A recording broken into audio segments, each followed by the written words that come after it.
humahanap sa bawat isa sa atin. Amen po ba? Ang Diyos humahanap. Kaya tayo narito, nasunungan tayo ng Diyos, nahanap tayo ng Diyos, natagpuan tayo ng Diyos. Alam mga Kristiyano, so kung ganito ang kalagayan ng lahat ng tao, walang matuwid, walang humahanap sa Diyos, napaka-imposible na ang tao ay maging matuwid sa harapan ng ating Panginoon. Amen po ba? Napaka-imposible na ang tao ay maging matuwid sa harapan ng Diyos kung hindi siya naniniwala sa Ebanghelyo o mabuting balita ni Kristo. So yung pagiging matuwid na binabanggit yan ay matuwid sa paningin ng Diyos.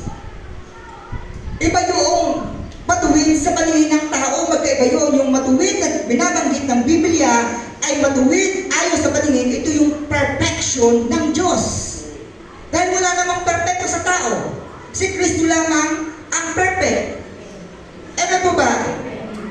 Kaya siya yung gumanap ng buong perfect o kaganapan doon sa gawa na hindi kaya gawin ng sino mang tao. Pagdating sa chapter 3 verse 20, sapagkat sa pamamagitan ng mga gawa ng kautusan ay walang laman na aariing ganap sa paningin niya, sapagkat sa pamamagitan ng kautusan ay ang pagkilala ng kasalanan. So ang layunin po ng Diyos kung bakit ibinigay sa tao ang kautusan ay hindi para maging matuwid ang tao. Uulitin ko po, hindi ibinigay ng Diyos ang kasulatan o ang kautusan para maging matuwid ang tao sa paningin ng Diyos. Dahil ang paggawa ng mabuti at pagsunod sa kautusan ay walang kapangyarihan para gawing matuwid ang isang tao at walang kapangyarihan iligtas ang tao. Ano po ba? So ang layunin ng kautusan ay para ipakita na ang tao ay makasalanan. Iniwanan po kayo. Ang layunin ng kautusan ay para ipakita sa atin na tayo ay makasalanan. Kaya kung papansin natin, o sino may alam sa atin ang 10 Commandments?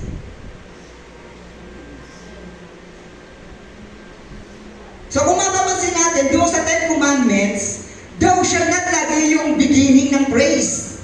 Thou shall not, ang sabi niyan, thou shall not have no other gods before me, thou shall not make unto thee, thou shall not bow down thyself to them, thou shall not take the name of the Lord thy God in vain, thou shall not commit adultery, etc., etc. Thou shall not. Ito po ay nagpapakilala at nagpapaunawa na ang tao ay makasalanan. Hello, mga Kristiyano, kaya nga thou shall not. Huwag. Ito po ay nagpapakita na ang tao ay makasalanan. Yan ang sabi dyan, the law was never intended to save. And the law was never intended to give righteousness. Alam nyo, every time na nababasa natin ang kautusan at lumalabag tayo dito, mas lalo lamang tayo nadiniin at ang makasalanan dahil sa kautusan. Amen po ba? Mas lalo lamang naaalala natin na tayo makasalanan kapag mayroong kautusan. So yung kautusan yan ay walang kakayanang magligtas at walang kakayanan para tayo ay maging righteous o matuwid sa harapan ng Panginoon. Uulitin ko po, ang layunin ng kautusan ay para ipakita sa tao na tayo ay makasalanan. Hello mga Kristiyano, para ipakita sa atin na tayo ay makasalanan. Kaya nga kung walang kasalanan, ignorante tayo sa kasalanan. Kung walang kautusan, kung walang kautusan, ignorante tayo, inosente tayo sa lahat ng ating mga ginagawa. Wala tayong alam. Yung pakiyapid, hindi natin alam yan kung walang kautusan. Yung mga pagnanakaw, hindi natin alam na pagnanakaw yan kung walang kautusan. Ewan po ba? Ito din yung mga pagsamba sa Diyos-Diyosan. Hindi natin alam yan kung wala ang kautusan. So dahil merong kautusan, nalalaman natin ngayon at nakikilala natin ngayon na tayo ay makasalanan. At yan sa 10 utos na yan, wala tayong, hindi natin magawa ng buong-buo yan. Dahil yung 10 kautusan na yan, alam naman natin na yan ay binaba sa 2 kautusan na hindi natin magagawa. Hello, mga Kristiyano. Hindi natin kayang gawin ang kautusan. At kung yan ang kautusan na yan, ang magiging dahilan ng pagiging matuwid natin sa harapan ng Diyos, hindi na hinubad ni Kristo ang kanyang pagiging Diyos. Dahil kaya naman pala natin maging matuwid sa paningin ng Diyos dahil sa pagsunod. Ewan mo ba?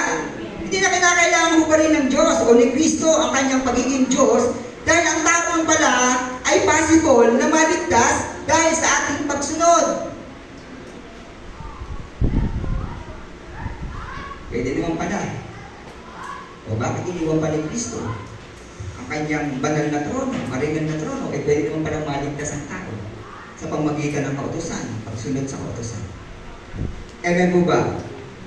So para mas mapatibay pa yung ating pagkaunawa sa righteousness o katwiran ng Diyos, inihayag ng Diyos ang kanyang katwiran sa dalawang bagay.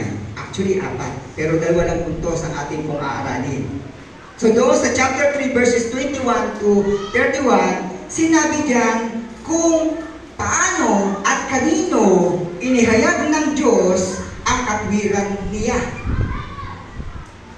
Ang sabi yan, how the righteousness of God has been revealed, number 1, by the law and the prophets, Romans 3:21, ngunit kayo nahayag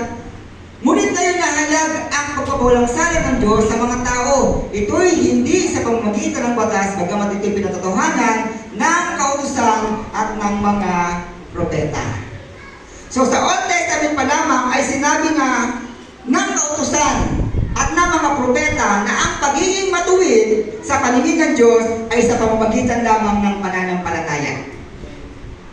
Hello, mga Kristiyano.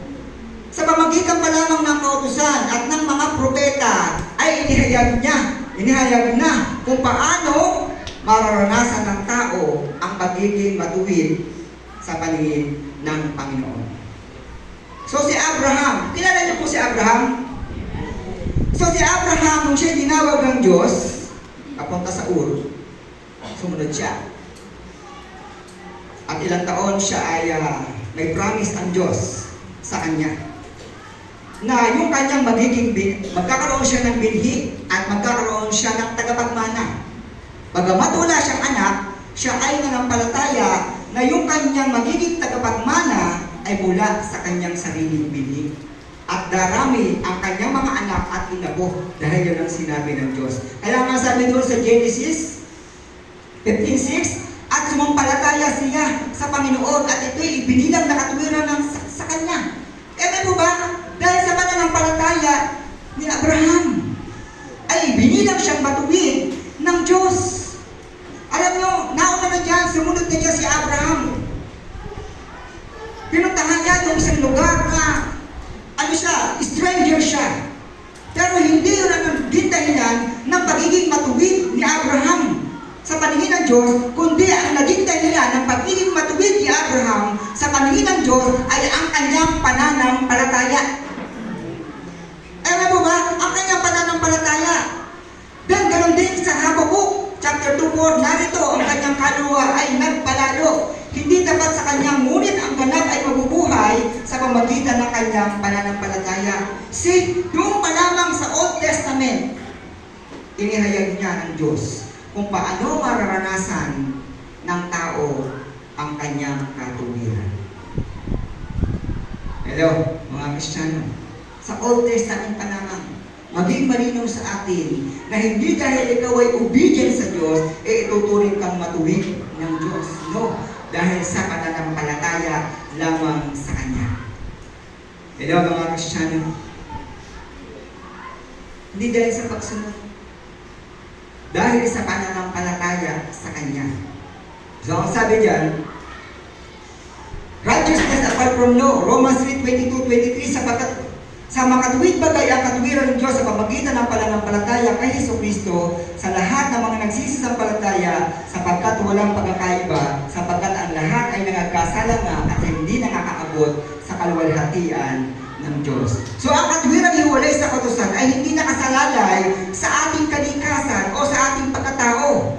Sa halip, ito ay ihandya ng Diyos para ipagkaloob sa lahat bilang isang regalo. Hello mga Kristiyano, regalo po.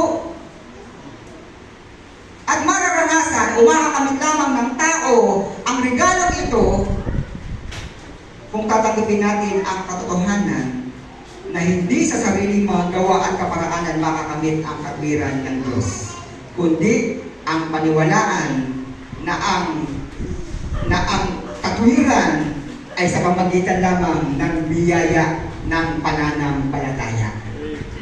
Ano po ba? Biyaya ng pananampalataya. At ang pagiging matuwid ng Diyos ay walang ambag. Ang pagiging matuwid ng tao sa kalinginan ng Diyos ay walang ambag.